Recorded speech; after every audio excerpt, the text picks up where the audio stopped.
Hello गुड्डी गुड़िया। तो भाई आज हम पढ़ने जा रहे हैं अपने क्लास 9 के फिजिक्स का एक मजेदार chapter work energy and power.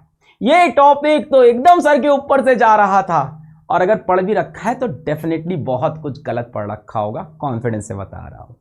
आज के इस लेक्चर में मैं आपको वर्क एनर्जी पावर के खूबसूरत खूबसूरत कॉन्सेप्ट बताऊंगा, आपको वर्क डन डिफरेंट सिचुएशन में सिखाऊंगा, आपको ढेर सारे एनसीईआरटी के बैक एक्सरसाइज के क्वेश्चन करा दूंगा।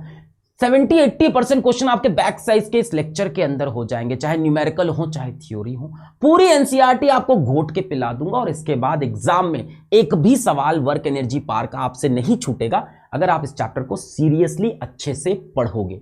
एक इंपॉर्टेंट बात, इस टाइम स्टैम्प पे है वो क्वेश्चन जिसका आंसर जो लोग सही करेंगे उनका नाम मैं अगले लेक्चर के एंड में लूंगा। पिछला लेक्चर एटम्स एंड मॉलिक्यूल्स का जिसने जिसने सही आंसर दिया है सबका नाम मैंने इस लेक्चर के लास्ट में लिया है। आज इस टाइम स्टैम्प पे जाके क्वेश्चन का आंसर करेंगे, जितने लोग सही आंसर करेंगे उनका नाम नेक्स्ट लेक्चर के एंड में लूंगा। तो शुरू करते हैं वर्क एनर्जी पावर, भाइयों आएगा मजा। सबसे पहले यह समझते हैं कि फिजिक्स के हिसाब से वर्क क्या होता है। आम जिंदगी में जिस चीज को हम लोग काम समझते हैं, वर्क समझते हैं, फिजिक्स उसको वर्क नहीं समझती है। भाई आराम से सोफे पे बैठे हैं, आराम से बैठ के मूवी देख रहे हैं, टीवी देख रहे हैं, 3-4 घंटा हो गया, बड़ा काम किया हमने मूवी देख के। फिजिक्स के हिसाब से नो वर्क इज डन। भाई स्कूल के अंदर 2 लड़कियां आपस में गॉसिप कर रही हैं, पंचायत चल रही है, वो पता है कि नहीं इंग्लिश वाली मैम का पीटी वाले सर के साथ करते हैं ना ये सब। ऐसे लड़के भी बहुत पंचायत करते हैं, ज्यादा करते हैं। इनफैक्ट ग्रुप में तुम्हारे एक दोस्तों का बहुत बड़ा पंचायत खोर, आज उसका सीक्रेट बाहर, कमेंट में नाम डाल देना उसका। मजाक नहीं, सीरियस बात ये समझो कि आपने बहुत बातें की, बहुत पंचायत किया, आपने कहा बहुत काम किया। फिजिक्स के हिसाब से नो वर्क इज डन। किताब खोल के पढ़ रहे हैं या पढ़ने का नाटक कर रहे हैं जो आप लोग करते हो, 3-4 घंटे पढ़ लिया, अरे सर बड़ा काम किया। फिजिक्स के हिसाब से no work is done. Physics में वर्क बड़े अलग तरह से डिफाइंड है। कैसे डिफाइंड है वो समझते हैं। In physics work is said to be done when a force F produces a displacement S in the direction of force. ये क्या भाई, बड़ा अलग तरह से वर्क बताया है। आम जिंदगी में जिसको हम काम करना समझते हैं कि बैठ के सोच रहे हैं, 3 घंटे तक सोच रहे हैं, बड़ा काम किया, फिजिक्स में ये सब काम नहीं है भाई। फिजिक्स के हिसाब से work is said to be done, work हम तभी बोल सकते हैं जब there is a force produces a displacement. Displacement मतलब शॉर्टेस्ट डिस्टेंस, मतलब कुछ डिस्टेंस मूव हो, कुछ मोशन हो in the direction of the force. मान लो मेरे पास कोई ऑब्जेक्ट है, कोई सामान है, पत्थर है, ब्लॉक है, कुछ भी है, इस पे मैं कुछ फोर्स लगाऊं और ये फोर्स लगाने से ये ऑब्जेक्ट चल पड़े, इसका कुछ डिस्प्लेसमेंट हो, कुछ ये डिस्टेंस मूव करे, डिस्प्लेसमेंट को एस से दिखाएंगे, तब हम फिजिक्स में बोलते हैं कि हां वर्क हुआ है। फोर्स होना चाहिए, डिस्प्लेसमेंट होना चाहिए, तब हम कहते हैं कोई काम हुआ है। इस तरह से फिजिक्स वर्क को समझती है। जैसे ये मान लो पेन है, इसको मैंने पकड़ा, ऊपर की तरफ खींचा, इस पे मैंने फोर्स लगाई और ये डिस्प्लेस भी हो गया। Yes, work is done. ये देख रहे हो बड़ा सा पत्थर है, एक आदमी आया, इसने बड़े से पत्थर पे खूब फोर्स लगाई, फोर्स तो है, खूब सारी फोर्स लगाई, पर पत्थर मूव नहीं किया। There is no displacement. If there is no displacement, physics ने कहा नो वर्क इज डन। भाड़ में गई भाई तुम्हारी फोर्स, हम नहीं मानते काम हुआ है। फिजिक्स वाले वर्क को आप पे दया नहीं आती, आप कितनी मेहनत कर रहे हो इससे फर्क नहीं पड़ता है।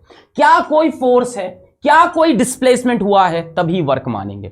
मान लो आप अपनी पीठ के ऊपर, अपने सर के ऊपर बोझा लेके खड़े हो, बहुत सारा बोझा लेके खड़े हो, मेहनत तो लगती है, अरे लगातार मेहनत लग रही है, फोर्स भी लग रही है ऊपर की तरफ, पर क्या वो ऑब्जेक्ट डिस्प्लेस कर रहा है? नहीं कर रहा है। फिजिक्स के हिसाब से no work is done, no displacement, no work done. समझ गए? तो फिजिक्स के वर्क में क्या आएगा? फोर्स आएगी, डिस्प्लेसमेंट आएगा। तो आज से जिंदगी में जब कोई आपसे बोले ना कि हम बहुत देर से कंप्यूटर पे काम कर रहे थे, पापा ऑफिस से आते हैं, क्या बोलते हैं? पापा आपने क्या किया? हमने बेटा बहुत काम किया। क्या काम किया पापा? बेटा कंप्यूटर के सामने बैठ के टाइप किया। पापा नो वर्क इज डन, पड़ाक एक थप्पड़ पड़ेगा। तो बेटा फिजिक्स अपनी जगह और पिताजी का डर अपनी जगह, घर में सब बकैती मत करिएगा, ठीक है?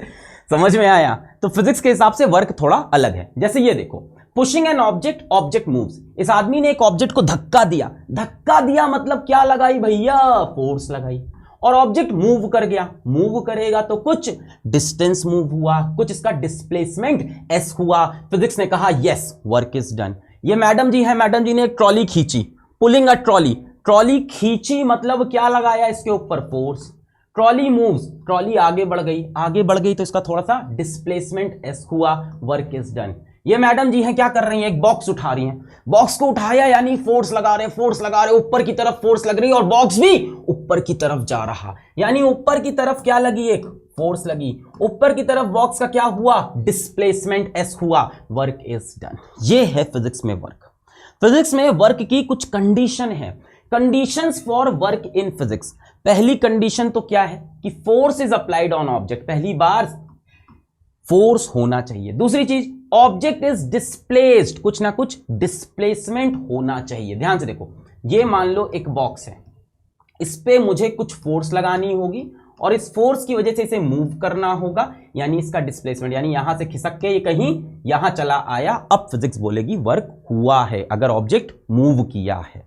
ये दो कंडीशंस होंगी तभी फिजिक्स मानेगा कि वर्क हुआ है। देखो ज्यादातर टीचर्स आपको यही दो कंडीशंस पढ़ाएंगे। आप मास्टर से पढ़ने आए हो, एक तीसरी और इंपॉर्टेंट कंडीशन पढ़ो, ये भी बहुत इंपॉर्टेंट है। Displacement is not perpendicular to force, displacement is not perpendicular to force. Force और डिस्प्लेसमेंट परपेंडिकुलर यानी 90 डिग्री पे नहीं होने चाहिए। अगर 90 डिग्री पे हो गए तो कोई काम नहीं होगा। मान लो ये ऑब्जेक्ट है बेटा, ठीक है सर, मान लो फोर्स ये ऊपर लग रही है, ठीक है सर, और किसी तरह से ऑब्जेक्ट आगे की तरफ चला गया, सर ऐसा कैसे हो सकता है? किसी चीज को हम ऊपर खींचेंगे तो वो ऊपर आएगी, वो सीधे कैसे चली जाएगी? आगे आपको बहुत सारे एग्जाम्पल दिखाएंगे, पहले आराम से कॉन्सेप्ट पकड़ लो, मास्टर एक एक चीज समझाएगा। मान लेते हैं कि फोर्स ऊपर है और डिस्प्लेसमेंट ये हुआ, तो फोर्स और डिस्प्लेसमेंट के बीच में कितना एंगल है, 90 डिग्री, परपेंडिकुलर, कोई वर्क नहीं होगा बेटा, नो वर्क इज डन। तो तीन कंडीशन हो गई, फोर्स होनी चाहिए, डिस्प्लेसमेंट होना चाहिए, कोई भी डायरेक्शन हो सकता है, सिर्फ फोर्स और डिस्प्लेसमेंट को परपेंडिकुलर नहीं होना है। अगर हो गए तो बेटा वर्क क्या हो जाएगा, वर्क जीरो हो जाएगा, नो वर्क इज डन। चलो वर्क तो समझ में आ गया कि फोर्स होनी चाहिए, डिस्प्लेसमेंट होना चाहिए और दोनों को परपेंडिकुलर नहीं होना चाहिए। वर्क का फॉर्मूला क्या है, वर्क का वैल्यू कैसे निकाले? बहुत आसान है, फोर्स और डिस्प्लेसमेंट को मल्टीप्लाई कर दो, खत्म। Work is equals to force into displacement, बहुत सिंपल है, फोर्स मल्टीप्लाई बाय डिस्प्लेसमेंट। सिर्फ एक छोटी सी बात है, यह फॉर्मूला तभी सही होगा जब डायरेक्शन ऑफ फोर्स और डायरेक्शन ऑफ डिस्प्लेसमेंट सेम हो। आपके सिलेबस में यही क्वेश्चन आते हैं, जिस तरफ फोर्स लगाए डिस्प्लेसमेंट भी उसी डायरेक्शन में जब हो, जिस तरफ फोर्स लगाए डिस्प्लेसमेंट भी जब उसी डायरेक्शन में हो, तब सिंपल फॉर्मूला है फोर्स इंटू डिस्प्लेसमेंट। आप कहोगे मास्टर ये तो हमेशा ऐसे ही होगा, किसी चीज को मैं जिधर धक्का दूंगा, ये मेरे सामने कुर्सी है, दिख रही है, थोड़ी सी दिख रही होगी, ये कुर्सी है, इसको अगर मैं आगे की तरफ ढकेलूंगा तो आगे जाएगी, पीछे खींचूंगा तो पीछे आएगी। तो मास्टर जिधर फोर्स लगाते हैं उधर ही तो डिस्प्लेसमेंट होता है, तो हमेशा फॉर्मूला यही होगा। देखो क्लास 11th में जब आप जाओगे तो आपको एक चीज मैं दिखाता हूं। मान लो ये ब्लॉक है और ये ट्रॉली है, पहिया लगा है, ट्रॉली, घर पे ट्रॉली बैग देखा है? क्या ट्रॉली बैग को हम यूं खींचते हैं? ध्यान से सोचो, क्या ट्रॉली बैग को ऐसे खींचते हो क्या, हॉरिजॉन्टल ऐसे एकदम? नहीं, ऐसे खींचा जाता है, हैंडल होती है, हैंडल पकड़ के यूं ऐसे खींच के लेके जाते हैं, है कि नहीं, हैंडल से, यानी फोर्स तो इधर लगाते हैं। पर क्या ट्रॉली बैग हवा में उड़ता हुआ ऊपर आ जाता है क्या? नहीं सर, जमीन पे चलता रहता है, यानी ट्रॉली बैग तो यूं ही चलेगा, ऐसे। अब देखो फोर्स और डिस्प्लेसमेंट एकदम सेम डायरेक्शन में नहीं है, फोर्स और डिस्प्लेसमेंट के बीच में कुछ एंगल है थीटा। इस केस में बेटा जो वर्क का फॉर्मूला आता है, इस केस में जो वर्क का फॉर्मूला होता है वो होता है F into S into cos theta. पर ये सब हमारे सिलेबस में नहीं है, ये सब हमें 11वीं कक्षा में 11th क्लास में पढ़ना है, तो अभी छोड़ दो। आपके सिलेबस में सिंपल है कि जिस दिशा में फोर्स उसी दिशा में डिस्प्लेसमेंट F इंटू एस। पर रियल लाइफ में देखो ये सब भी हो सकता है कि ऑब्जेक्ट को खींचाओ, ट्रॉली को खींच ऐसे रहे हैं, है ना, ट्रॉली ऐसे करके खींच के ले जा रहे हैं, फोर्स तो यूं लग रही है, पर डिस्प्लेसमेंट कैसे हो रहा है, ग्राउंड पे हॉरिजॉन्टल। तो ये वाला केस हमें नहीं पढ़ना है, एफ एस कॉस थीटा वगैरह, हमें ये पढ़ना है। ठीक, कंडीशन क्या है, जिधर फोर्स हो उधर ही डिस्प्लेसमेंट हो। ठीक, वर्क जो है वो स्केलर क्वांटिटी है। स्केलर क्वांटिटी मतलब इसका कोई डायरेक्शन नहीं है, जैसे कि डिस्टेंस, जैसे कि स्पीड, कोई डायरेक्शन नहीं होता। वर्क की एसआई यूनिट क्या है भाई? सारी क्वांटिटी की कुछ ना कुछ एसआई यूनिट होती है। डिस्टेंस की यूनिट मीटर है, डिस्प्लेसमेंट की भी मीटर है, फोर्स की न्यूटन है, वेलोसिटी की मीटर पर सेकेंड। वैसे ही बेटा वर्क की एसआई यूनिट है जूल्स। साइंटिस्ट का नाम था, उनके नाम पे है, डिनोट करते हैं कैपिटल जे से। तो वर्क हमेशा जूल्स में होगा। 20 जूल्स, 30 जूल्स, 100 जूल्स, 1000 जूल्स, हमेशा जूल्स में होगा। अब ये जूल क्या चीज है आराम से समझो। वर्क का formula force into displacement. Sir याद हो गया। फोर्स की यूनिट बता, फोर्स की यूनिट न्यूटन। डिस्प्लेसमेंट की यूनिट बता, डिस्प्लेसमेंट की यूनिट होती है मीटर। सबको याद है इतना? ठीक है, फोर्स न्यूटन में होता है, डिस्प्लेसमेंट मीटर में। तो बेटा वर्क की यूनिट क्या हो गई? Newton into metre. यस, तो वर्क की यूनिट तो सर न्यूटन मीटर होनी चाहिए, वही है यार। बार बार कौन दो लेटर लिखे? तो न्यूटन मीटर को जोड़ के हमने बना दिया जूल्स, कैपिटल जे। तो कोई नई यूनिट नहीं है, वही है force into displacement, newton into metre. इसी न्यूटन मीटर को मैं क्या बोल देता हूं? Joules. SI unit of work is joules, capital J, और न्यूटन मीटर एनएम। ठीक है, एक दूसरी यूनिट भी है वर्क की। Another unit of work is अर्ग। ये एक छोटी सी यूनिट है। जैसे मैं आपसे बोलूं कि लेंथ की एक यूनिट किलोमीटर भी है, एक यूनिट मीटर भी है। किलोमीटर बड़ी यूनिट होती है, मीटर छोटी, सेंटीमीटर और छोटी, मिलीमीटर और छोटी। वैसे ही वर्क की बड़ी यूनिट जूल है, छोटी यूनिट है अर्ग। क्या? अर्ग, ERG। ये एनसीईआरटी में मेंशन नहीं है। एक जूल के अंदर 10 की पावर 7 अर्ग होते हैं। एक जूल बहुत बड़ा है, अर्ग बहुत छोटा है, तो एक जूल के अंदर 10 की पावर 7 अर्ग होते हैं, पर ये एनसीईआरटी में नहीं है। चलो वर्क का फॉर्मूला क्लियर? क्लियर। और एक सवाल करते हैं एनसीईआरटी का हलवा सवाल। Calculate the work done by the force. Video को पॉज करें, आंसर कमेंट कर दें। हलवा है भाई, कर दिया पॉज करके? चोरी नहीं भाई। चल भाई वर्क का फॉर्मूला बता। W is equals to F into S. क्या ये फॉर्मूला यहां लगा सकते हैं? बिल्कुल। देख, 7 न्यूटन की फोर्स ऐसे लग रही, 8 मीटर का डिस्प्लेसमेंट भी इसी डायरेक्शन में है, तो फोर्स और डिस्प्लेसमेंट सेम डायरेक्शन में। फॉर्मूला एकदम सही है। फोर्स है 7 न्यूटन, डिस्प्लेसमेंट है 8 मीटर, 7 8 जा 56, यूनिट आ गई न्यूटन मीटर। अब न्यूटन मीटर ना लिख के एनएम को मैं क्या लिख दूंगा? जूल्स, कैपिटल जे, है ना। यहां भी छोड़ आओगे तो गलत नहीं होगा, पर एग्जाम में एक कुर्सी हटना, एग्जाम में अवॉइड करना, ऐसे न्यूटन मीटर रखना, जूल्स लिख देना। चलो मुझे समझ में आ गया कि अगर इधर फोर्स है और इसी डायरेक्शन में डिस्प्लेसमेंट है, या इधर फोर्स है और इसी डायरेक्शन में डिस्प्लेसमेंट है, तब तो वर्क का फॉर्मूला बहुत आसान है। F इंटू एस कर देना है और मेजर करना है वर्क को जूल्स में। यहां तक तो बहुत आसान है। अगर फोर्स और डिस्प्लेसमेंट का डायरेक्शन थोड़ा चेंज करें, देखो ज्यादा नहीं चेंज होगा, आप में एक दो केस और है, समझ लेते हैं। पहला वही, when force and displacement are in same direction, जिधर फोर्स उधर displacement, formula F into S. ऐसे केस में वर्क हमेशा पॉजिटिव आता है। पिछले एग्जाम्पल में देखो, F इंटू एस, जिस डायरेक्शन में फोर्स उस डायरेक्शन में डिस्प्लेसमेंट, वर्क कैसा आया? पॉजिटिव ही तो है ना। अरे जब आगे कुछ नहीं लिखा तो पॉजिटिव, पॉजिटिव 56 जूल।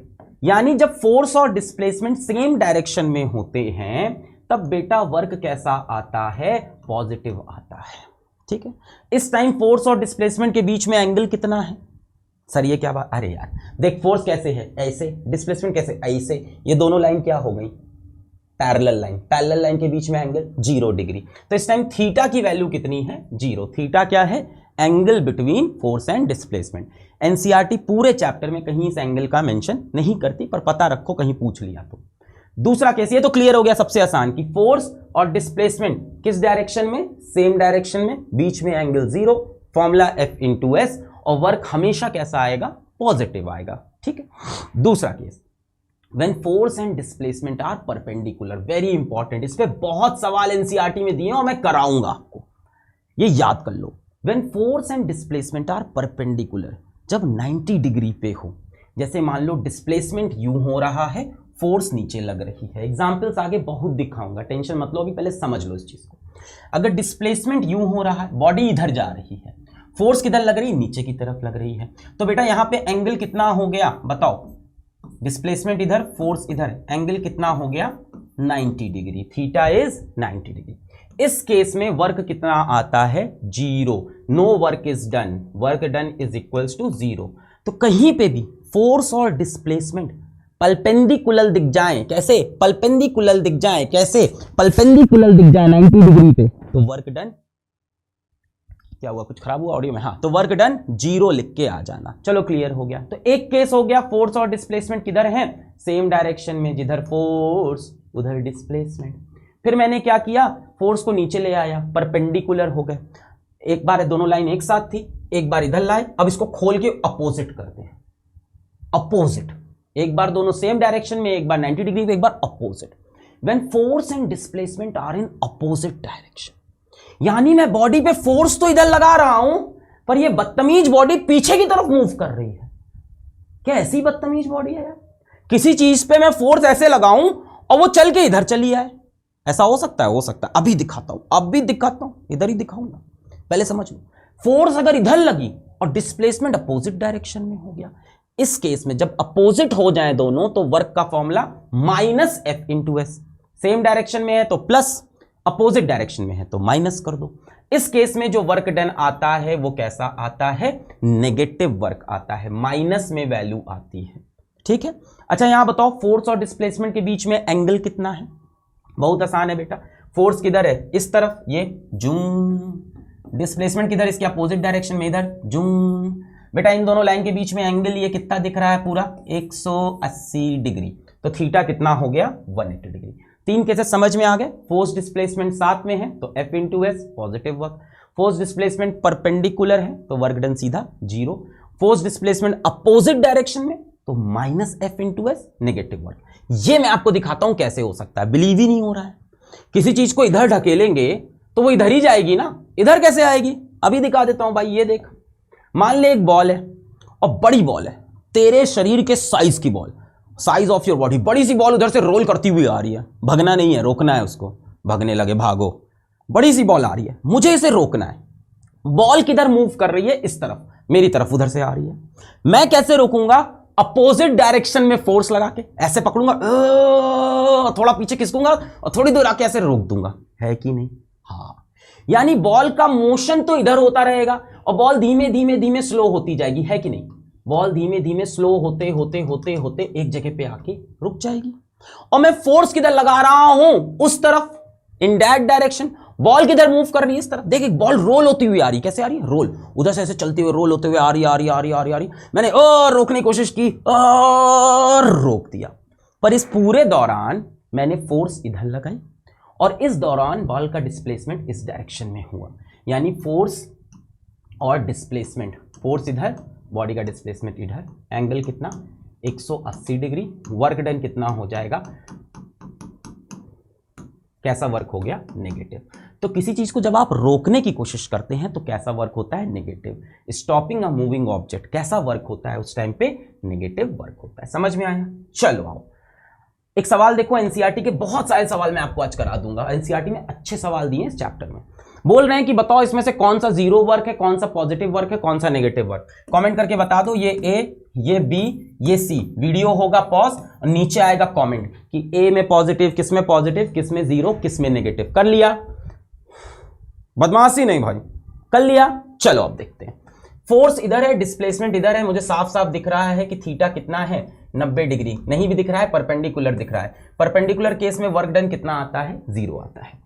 फोर्स इधर है, डिस्प्लेसमेंट भी इधर है, सेम डायरेक्शन में है। Simple formula W is equals to F into S. कैसा वर्क डन होता है इस केस में? पॉजिटिव। तो ये हो गया पॉजिटिव वर्क।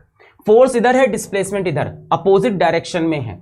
वर्क डन का formula minus F into S. कैसा नेगेटिव वर्क हो गया? कैसा वर्क हो गया? नेगेटिव। तो यही लिखा है क्या? A 0, B positive, C negative. जितने लोग लिखा है खुद को शाबाशी दो, कॉन्ग्रेचुलेशन। चलो आगे बढ़ते हैं।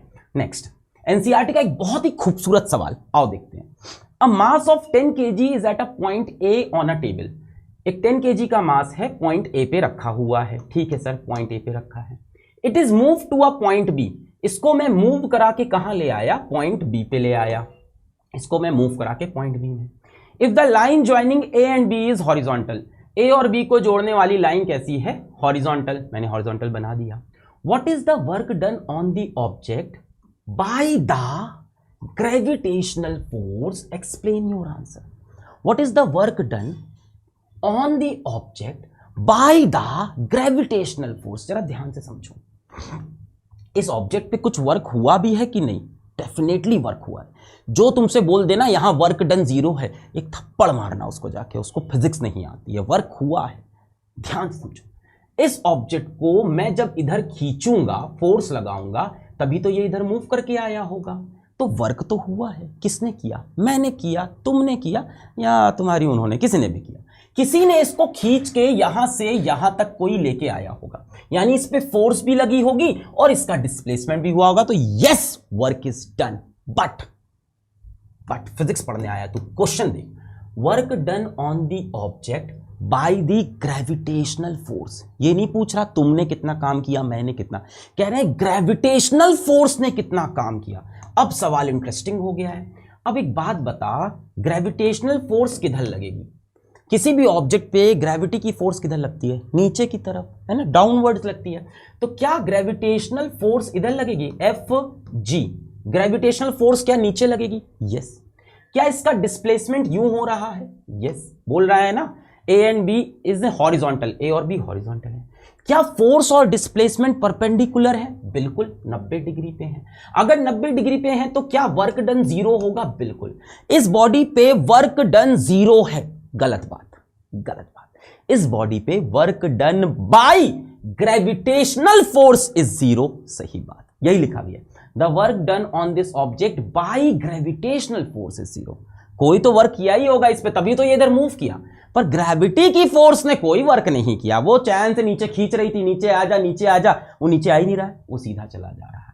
तो ये केस हो गया जो मैं आपको बता रहा हूं कि ऑब्जेक्ट को खींच तो नीचे रहे पर ऑब्जेक्ट चल इधर रहा है। तो कोई और फोर्स होगी जिसने ये मोशन करा दिया होगा, और इस फोर्स ने उस टाइम कोई काम नहीं किया होगा। यही कहानी लिखी है कि ग्रेविटी की फोर्स डाउनवर्ड लग रही है, ऑब्जेक्ट का डिस्प्लेसमेंट हॉरिजॉन्टल हो रहा है, 90 डिग्री का एंगल है, work done is 0 by gravitational force. ठीक है, नेक्स्ट देखो, एक कुली वाला सवाल बहुत आता है, और कुली वाली कहानी सबने सुन रखी होगी। क्या होता है बेटा, मान लो प्लेटफॉर्म के ऊपर एक कुली है और सर पे कुछ सामान रखा हुआ है और चला जा रहा है, चला जा रहा है, चला जा रहा है, चला जा रहा है। सर पे सामान रखा है, चला जा रहा है, चला जा रहा है, चला जा रहा है, चला जा रहा है, चला जा रहा है। सवाल यह है कि ग्रेविटेशनल फोर्स ने कितना काम किया, या ग्रेविटेशनल फोर्स के खिलाफ कितना काम हुआ। बहुत आसान है। फोर्स ऑफ ग्रेविटी किधर लगेगी? मान लो इस सर पे सामान रखा है, इस पे ग्रेविटेशनल फोर्स किधर लग रही होगी? नीचे, Fg। अरे ये Fg क्या है? इसका वेट है भाई, इतनी फिजिक्स तो आती होगी ना। ऑब्जेक्ट को नीचे की तरफ जो अर्थ खींचती है जिस फोर्स से, वो क्या है? इसका वेट। तो इसका वेट किधर लग रहा है? नीचे। मान लेते हैं कुली वॉकिंग करते हुए इस तरफ बढ़ा, तो कुली का डिस्प्लेसमेंट हो रहा है ऐसे। क्या फोर्स और डिस्प्लेसमेंट में 90 डिग्री का एंगल है? बिल्कुल। तो work done by gravitational force is 0, या work done against gravitational force is 0। Gravitational force के खिलाफ भी कोई काम नहीं हुआ है, ग्रेविटेशनल फोर्स ने भी कोई काम नहीं किया है। यही लिखा है, the force due to gravity acts vertically downward, displacement of pulley is horizontal, work done against gravity is 0। अब कहोगे सर ये अगेंस्ट ग्रेविटी नहीं, मजा आया ना, कोई समझाएगा तुमको और मास्टर बताएगा कि अगेंस्ट ग्रेविटी की क्या कहानी है। मान लो ये कोई भाई साहब है, इस भाई साहब के सर पे लोड रखा है, कुली भाई साहब है, ठीक है, इनके सर पे लोड रखा हुआ है, ये इन्होंने हाथ से पकड़ रखा है, ठीक है। अच्छा, इस लोड को ग्रेविटी किधर खींच रही होगी? नीचे की तरफ, फोर्स ऑफ ग्रेविटी। पर क्या ये लोड नीचे गिर रहा है? नहीं गिर रहा है। क्यों? क्योंकि आपने इसको ऊपर उठा रखा है। ये लोड नीचे नहीं गिर रहा है, कुली का जो सामान सर पे वो नीचे नहीं गिर रहा है, जबकि फोर्स खींच रही है। मतलब कोई होगा जो इसको संभाल रहा है। तो आपका सर और आपका हाथ इसको ऊपर की तरफ एक फोर्स लगा रहा है। ये फोर्स किसके अगेंस्ट है? क्या ये अगेंस्ट ग्रेविटी की फोर्स है? कौन लगा रहा है? कुली खुद लगा रहा है। तभी तो भाई सामान सर पे बना हुआ है, वरना नीचे गिर जाएगा। पकड़े हुए कोई चीज, मान लो अर्थ इसको नीचे खींच रही है, सामान नीचे चला जाएगा, पर आपने ऊपर इसको पकड़ रखा है, फोर्स लगा रखी है। अब इस फोर्स का क्या वर्क होगा? भाई डिस्प्लेसमेंट किधर हो रहा है मेरे भाई? डिस्प्लेसमेंट तो ऐसे ही हो रहा है कुली का, ये, और ये वाली फोर्स भी कैसे लग रही है? 90 डिग्री पे। सो वर्क डन अगेंस्ट ग्रेविटी भी 0 आता है। इसलिए ये चीज यहां पे लिखती है वर्क डन अगेंस्ट ग्रेविटी। तो एक्चुअली ग्रेविटेशनल फोर्स नहीं देखनी होती है, एक्चुअली ये फोर्स देखनी होती है, फोर्स अगेंस्ट ग्रेविटी। आपको एक ग्रेविटी के अगेंस्ट भी तो फोर्स लगानी पड़ेगी कि ऑब्जेक्ट नीचे ना गिरे। ये कोई नहीं बता रहा है बेटा, ये सब माल है अच्छा फिजिक्स का। ये ऊपर रखा है ऑब्जेक्ट, ग्रेविटी नीचे खींचनी नहीं गिर रहा है, क्यों नहीं गिर रहा है भाई? फोर्स नीचे क्यों नहीं गिर रहा? क्योंकि आपका सर, आपका हाथ उसके ऊपर की तरफ फोर्स लगा रहा है। वो फोर्स किसके खिलाफ है? ग्रेविटी के खिलाफ। इस फोर्स ने कितना काम किया? इस फोर्स ने कितना काम किया? जीरो किया इसने भी। क्यों? क्योंकि डिस्प्लेसमेंट यू हो रहा है, ये फोर्स भी कैसे लग रही है? ऐसे। इस पे भी एंगल कितना है? 90 degree. Work done by gravitational force zero, work done by force against gravity again zero, क्योंकि दोनों ही फोर्सेस क्या हैं? डिस्प्लेसमेंट के परपेंडिकुलर। ये भी 90 डिग्री पे, ये भी। तो यही यहां लिखा है work done against gravity is zero. यहीं पे पूछता work done by gravitational force, वो भी जीरो आता, वो भी ऐसे लग रही है डिस्प्लेसमेंट के, ये भी ऐसी लग रही है डिस्प्लेसमेंट। क्लियर? चलो भाई आगे बढ़ते हैं। अच्छा सवाल एनसीईआरटी का, क्या बोल रहे हैं?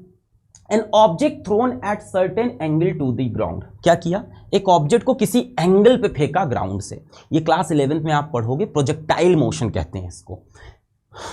अभी भी आप स्कूल में खेलते हो, कैचम कैच खेलते हो, बॉल लेके ये ऐसे फेंका, तो एकदम ऊपर सीधा तो नहीं फेंकते ना बॉल, ऐसे ऐसे फेंकते हो। कैसे? ग्राउंड के साथ किसी एंगल पे। जब आप बॉल फेंकते हो ऐसे नहीं फेंकते हो, है ना? ऐसे नहीं फेंकते हो, इस तरह से। ये ग्राउंड के साथ किसी एंगल पे, ना object thrown at a certain angle to the ground. ये देखो, ये ग्राउंड है और ये फेंका मैंने, तो किसी एंगल पे फेंका with respect to ground. An object thrown at a certain angle to the ground moves in a curved path. एक कर्व्ड पाथ इसने ली। कैसे होती है बॉल? ऐसे जाती है धाड़, and falls back to the ground. वापस ग्राउंड पे गिर जाती है बॉल, वरना दोस्त खड़ा है तो कैच ले लेता है। The initial and final points of the path of the object lies on the same horizontal line. मतलब कुछ नहीं यार, कह रहा है जो इनिशियल पॉइंट है और जो फाइनल पॉइंट है ऑफ द ऑब्जेक्ट, ऑब्जेक्ट मतलब बॉल का, lie on the same horizontal. ये देख इनिशियल पॉइंट है, यहां से फेंका था बॉल को, ये इनिशियल हो गया, और यहां पे आके लैंड किया इस जगह पे, ये बन गया फाइनल पॉइंट। क्या ये दोनों सेम हॉरिजॉन्टल पे है? वही कह रहा है, lies on the same horizontal. है कि नहीं भाई? बॉल को यूं फेंकेंगे तो हवा में तो नहीं रुकेगी ना। दोस्त कहां गई? दोस्त के हाथ में, आपके हाथ से दोस्त के हाथ में, तो सेम हॉरिजॉन्टल पे लैंड कर गया। यही बोला है, the initial and the final points of the path of the object lie on the same horizontal. ये इनिशियल पॉइंट, ये final point lies on the same horizontal line. What is the work done bye, ध्यान से, force of gravity on the object. Gravity की force क्या काम कर रही है? क्या इस बॉल पे कुछ काम हुआ है? बिल्कुल हुआ है बेटा, आपने तो किया ही। ये देखो ना, आपने फेंका, फोर्स और डिस्प्लेसमेंट, वर्क तो हुआ है। आपका वर्क नहीं पूछ रहा, work done bye force of gravity on the object. अच्छा सर, मेरे को वर्क के लिए दो चीजें चाहिए होती है, फोर्स और डिस्प्लेसमेंट। ठीक है, ग्रेविटी की फोर्स किधर लगेगी? ग्रेविटी की फोर्स डाउनवर्ड लगेगी, यस और नो? ग्रेविटेशनल फोर्स इस बॉल पे कहीं भी देखोगे किधर खींच रही होगी? नीचे नीचे नीचे नीचे नीचे नीचे खींच रही होगी। ठीक, डिस्प्लेसमेंट क्या होता है? Shortest distance between initial and final point. क्या ये इनिशियल पॉइंट है? हाँ। क्या ये फाइनल पॉइंट है? हाँ। इनके बीच का शॉर्टेस्ट डिस्टेंस क्या ये है? नहीं, बिल्कुल नहीं, ये तो नहीं है यार, ये तो बहुत लॉन्ग डिस्टेंस है। इनके बीच का शॉर्टेस्ट डिस्टेंस क्या ये है? हाँ सर, ये रहा शॉर्टेस्ट डिस्टेंस। तो ये हो गया बॉल का डिस्प्लेसमेंट ए से बी। भाई डिस्प्लेसमेंट को पाथ से मतलब नहीं होता, सिर्फ इनिशियल पॉइंट और फाइनल पॉइंट के बीच का सबसे छोटा डिस्टेंस। ये हुआ डिस्प्लेसमेंट, ये रही फोर्स। क्या डिस्प्लेसमेंट और फोर्स फिर से 90 डिग्री पे दिख रहे हैं? क्या डिस्प्लेसमेंट और फोर्स परपेंडिकुलर दिख रहे हैं? हाँ। यानी ग्रेविटेशनल फोर्स ने इस पूरी कहानी में कितना काम किया? Zero work done. पर अगर आधी कहानी में पूछ लेता तो वर्क होता कि नहीं होता? तब होता कि नहीं होता? तब बॉल यहां होती, डिस्प्लेसमेंट ये होता, तब कुछ होता। ध्यान देना, इसमें पूरी कहानी में पूछा है क्योंकि बोल दिया है कि वापस ग्राउंड पे आ गया। What is the work done bye force of gravity? Zero work done. Ball का डिस्प्लेसमेंट ये रहा, बॉल पे फोर्स ये रही। फोर्स और डिस्प्लेसमेंट क्या है? 90 डिग्री पे है। डिस्प्लेसमेंट जीरो नहीं है मेरे भाई, आय हाय हाय, जीरो डिस्प्लेसमेंट नहीं, डिस्प्लेसमेंट तो हुआ है, बस डिस्प्लेसमेंट ऐसे है और ग्रेविटेशनल फोर्स ऐसे है, सो work done by gravitational force is zero. चमका कि नहीं चमका? अच्छा सवाल है एनसीईआरटी का। इसी में आधे रास्ते में पूछता तो जीरो नहीं आता, आधे रास्ते में ऑब्जेक्ट यहां पे होता, ये इनिशियल पॉइंट, ये फाइनल पॉइंट, ये होता डिस्प्लेसमेंट, तब डिस्प्लेसमेंट और फोर्स के बीच में 90 डिग्री का एंगल नहीं होता, तब वर्क डन जीरो नहीं आता।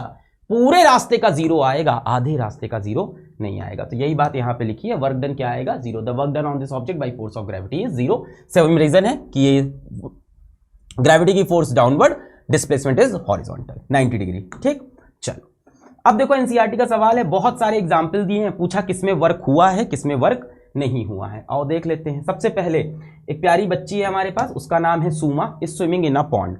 पॉन्ड के अंदर बेटा लड़की स्विम कर रही है, छपाक छुपुक, तो बेटा फोर्स तो लगाई रही है, छपाक छुपुक, और डिस्प्लेसमेंट भी हो रहा है, आगे बढ़ रही है, तो यस फोर्स भी है, डिस्प्लेसमेंट भी है, तो यस वर्क इज डन। भाई फोर्स भी लगा रही है और डिस्प्लेसमेंट भी है, वर्क डन है। Next, a donkey is carrying load on its back. अब ये डंकी अपने बैक पे लोड रखा हुआ है, अब बताओ कोई वर्क होगा क्या? भाई देख, लोड के ऊपर फोर्स किधर लगेगी? इधर, फोर्स ऑफ ग्रेविटी, और डंकी खड़ा है, अगर खड़ा है तो डिस्प्लेसमेंट जीरो, तो अपने आप वर्क डन क्या हो गया? जीरो। So no work done. पहली चीज, a donkey is carrying load on its back, donkey के बैक पे लोड है, अगर डंकी खड़ा है तो एक तो फोर्स ऑफ ग्रेविटी लग रही है पर डिस्प्लेसमेंट ही नहीं है, displacement zero, work done zero, no work done. मान लो डंकी चल दिया, डंकी चला चला चला, तो डिस्प्लेसमेंट कैसे होगा बेटा? यूं होगा, तो फोर्स और डिस्प्लेसमेंट के बीच में एंगल कितना? 90 डिग्री, तब भी वर्क डन जीरो, सो उस केस में भी no work done. Windmill is lifting water from a well. Windmill खच खच खच खच खच खच खच, ये विंडमिल होता है, टक टक टक टक टक घूम रहा है। मान लो यहां से एक तार बांध दी और यहां एक बाल्टी लगा दी, अब क्या होगा? ये खच खच खच खच खच पंखा ऊपर गया, क्या होगा? नीचे जो रस्सी है वो भी ऊपर आएगी, रस्सी के साथ बाल्टी भी ऊपर आएगी, मतलब बाल्टी पे रस्सी ऊपर की तरफ क्या लगा रही है? फोर्स। बाल्टी ऊपर की तरफ क्या कर रही है? डिस्प्लेसमेंट कर रही है। फोर्स भी है, डिस्प्लेसमेंट भी है, यस वर्क इज डन। बोलो समझ में आया? ये चक्का है, इसका चक्के से मैंने क्या फंसा दिया? एक मैंने रस्सी फंसा दी। अब ये रस्सी जब ये ऊपर जाएगा तो रस्सी को क्या खींच रहा है? हाँ सर खींच रहा है, खींच रहा है। क्या रस्सी ऊपर आ रही है? क्या बाल्टी ऊपर आ रही है? हाँ, तो बाल्टी पे फोर्स भी लग रही है ऊपर की तरफ और बाल्टी का डिस्प्लेसमेंट भी है, yes work is done. A green plant is carrying out photosynthesis. अब भाई फोटोसिंथेसिस में क्या होता है? अगल बगल से कार्बन डाइऑक्साइड प्लांट एब्जॉर्ब करता है, नीचे से पानी लेता है। क्लास 10th में आप पूरा पढ़ोगे फोटोसिंथेसिस, बेटा बायोलॉजिकल प्रोसेस। क्या प्लांट मूव करता है अपनी जगह से? जब अपना खाना बनाता है क्या चलने लगता है? नहीं, ऐसे करके धूप लेता है, क्लोरोफिल, ये सब खाना बन जाता है। तो ये कैसा प्रोसेस है? बायोलॉजिकल। नेक्स्ट ईयर मैं ही आपको पढ़ाऊंगा पूरा ये। तो बेटा ये बायोलॉजिकल प्रोसेस है, इसमें कोई डिस्प्लेसमेंट वगैरह नहीं है, so no work is done. Engine is pulling a train. साफ साफ काम हो रहा है। इंजन ट्रेन को क्या करती है? मतलब पीछे के डब्बों को, कोच को आगे की तरफ फोर्स लगाती है, डिब्बे आगे की तरफ चल पड़ते हैं, फोर्स है, डिस्प्लेसमेंट है, तो yes work is done. Next, food grains are getting dried in the sun. धूप में जाके आपने फूड ग्रेन सुखा रहे हो, तो बेटा वो अपनी जगह से हिल तो नहीं रहे हैं, कोई डिस्प्लेसमेंट नहीं है, कोई फोर्स नहीं है, तो नो वर्क इज डन। फालतू बात थी। Next, a sail boat is moving due to wind energy. ये बताओ, एक जो बोट है वो विंड एनर्जी की वजह से चल रही है, तो डिस्प्लेसमेंट तो है कि बोट पानी में सेल कर रही है, सेल कर रही है मतलब चल रही, तैर रही है, तो डिस्प्लेसमेंट तो है। फोर्स है क्या? बिल्कुल है। विंड के पार्टिकल्स, विंड मतलब एयर, एयर में क्या होते हैं? एयर के पार्टिकल। एयर के पार्टिकल तेजी से आके इसको मार रहे होंगे, ताड़ ताड़ ताड़ ताड़ इसको मार रहे होंगे, और मार के क्या करेंगे उसके ऊपर? फोर्स। तो फोर्स है, डिस्प्लेसमेंट है, तो यस वर्क इज डन। बोलो क्लियर? चलो आगे बढ़ते हैं। नेक्स्ट, इंटरेस्टिंग टॉपिक, क्या एनसीईआरटी का क्वेश्चन है, बड़ा बढ़िया सवाल है। What is the work done bye force of gravity on a satellite moving around the earth? कौन सी फोर्स ऑफ ग्रेविटी? अब एग्जाम में ये मत करना कि जहां फोर्स ऑफ ग्रेविटी आए वहां सर जीरो। तुम लोग की फिजिक्स पढ़ने की सबसे बड़ी प्रॉब्लम बेटा यही है, सबसे बड़ी प्रॉब्लम आप लोग की फिजिक्स पढ़ने की, आप रट लेते हो। अब जहां फोर्स ऑफ ग्रेविटी दिखेगा जीरो लिख दोगे, जहां कुली दिखेगा वहां जीरो। समझा करो, ऑल्दो यहां पे भी जीरो आंसर है, बट समझो। What is the work done bye force of gravity on a satellite? Satellite की बात हो रही है, मूविंग अराउंड द अर्थ। आपको पता है अर्थ के अगल बगल सैटेलाइट घूमती है, ठीक है। बोल रहे हैं कि ग्रेविटी की फोर्स उस पर कितना काम करेगी। मान लेते हैं ये सैटेलाइट है, सैटेलाइट पे ग्रेविटी की फोर्स किधर लगेगी? ग्रेविटी की फोर्स अर्थ की तरफ ही लगेगी, अर्थ इसको खींच रहा होगा। लास्ट चैप्टर में पढ़ा था ग्रेविटेशन कि अर्थ क्या करता है? हर चीज को अपनी तरफ खींचता है, तो ये लग गई ग्रेविटी की फोर्स।